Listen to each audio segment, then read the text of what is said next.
Mobile ಕಿತ್ಕೊಂಡು ಹೋಗಿದ್ದ ಇಬ್ಬರು ಕಳ್ಳರನ್ನ ಅರೆಸ್ಟ್ ಮಾಡಲಾಗಿದೆ. ಇಬ್ಬರು ಆರೋಪಿಗಳನ್ನ ರಾಜಾಜಿನಗರ ಪೊಲೀಸರು ಬಂಧಿಸಿದ್ದಾರೆ. ಮೊಬೈಲ್ ಕಿತ್ಕೊಂಡು ಹೋಗಿದ್ರು ಇಬ್ಬರು ಕಳ್ಳರು. ಸದ್ಯಕ್ಕೆ ಅವರನ್ನ ಅರೆಸ್ಟ್ ಕೂಡ ಮಾಡಲಾಗಿದೆ. ಇಬ್ಬರು ಆರೋಪಿಗಳನ್ನ ರಾಜಾಜಿನಗರ ಪೊಲೀಸರು ಬಂಧಿಸಿದ್ದಾರೆ. ಬಾಲಕನ ಕೈಯಿಂದ ಮೊಬೈಲ್ ಕಿತ್ಕೊಂಡು ಹೋಗಿದ್ರು ಈ ಖದೀಮರು.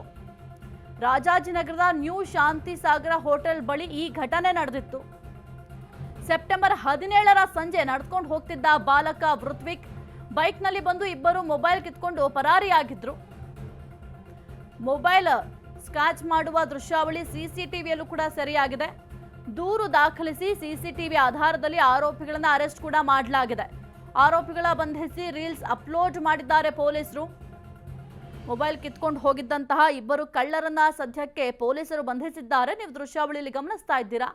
ಆ ಬಾಲಕ ರಸ್ತೆಯಲ್ಲಿ ನಡ್ಕೊಂಡು ಹೋಗ್ತಾ ಇದ್ದ ಅಂತಹ ಸಂದರ್ಭದಲ್ಲಿ ಈ ಇಬ್ಬರು ದುಷ್ಕರ್ಮಿಗಳು, ನೀವು ಗಮನಿಸ್ತಾ ಇದ್ರಲ್ಲ, ಸ್ಕೂಟಿಯಲ್ಲಿ ಬರ್ತಾ ಇರುವಂತಹ ದುಷ್ಕರ್ಮಿಗಳು ಆ ಬಾಲಕನ ಅಥವಾ ಆ ಯುವಕನ ಕೈಲಿದ್ದಂತಹ ಮೊಬೈಲನ್ನು ಕಿತ್ಕೊಂಡು ಎಷ್ಟು ಸ್ಪೀಡಾಗಿ ಹೋಗ್ತಾರೆ ನೋಡಿ. ಸದ್ಯಕ್ಕೆ ಸಿಸಿಟಿವಿ ಆಧಾರದಲ್ಲಿ ಈ ಆರೋಪಿಗಳನ್ನ ಪೊಲೀಸರು ಬಂಧಿಸಿದ್ದಾರೆ. ಸೆಪ್ಟೆಂಬರ್ 17ರ ಸಂಜೆ ನಡೆದುಕೊಂಡು ಹೋಗ್ತಿದ್ದಾಗ ಈ ರೀತಿಯ ಘಟನೆ ನಡೆದಿತ್ತು. ಬಾಲಕ ವೃತ್ವಿಕ್ ಕೈಯಿಂದ ಮೊಬೈಲನ್ನ ಖದೀಮರು ಕಿತ್ಕೊಂಡು ಪರಾರಿಯಾಗಿದ್ರು. ಸದ್ಯಕ್ಕೆ ರಾಜಾಜಿನಗರ ಪೊಲೀಸರು ಈ ಆರೋಪಿಗಳನ್ನ ಬಂಧಿಸುವಲ್ಲಿ ಯಶಸ್ವಿಯಾಗಿದ್ದಾರೆ.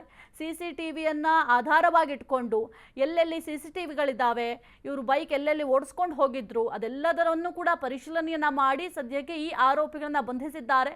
ಇನ್ನು ವಿಚಾರಣೆಯನ್ನು ಕೂಡ ಮಾಡಲಿಕ್ಕಿದ್ದಾರೆ. ಅಂದರೆ ಬೇರೆ ಎಲ್ಲಾದರೂ ಕಳ್ಳತನ ಮಾಡಿದ್ದಾರಾ, ಇವ್ರ ಮೇಲೆ ಬೇರೆ ಬೇರೆ ಕೇಸ್ಗಳು ಏನೇನಿದ್ದಾವೆ ಅದೆಲ್ಲದರ ಬಗ್ಗೆಯೂ ಕೂಡ ಪೊಲೀಸರು ಈಗ ಕೂಲಂಕುಷವಾಗಿ ತನಿಖೆಯನ್ನು ಕೂಡ ಮಾಡ್ತಾರೆ.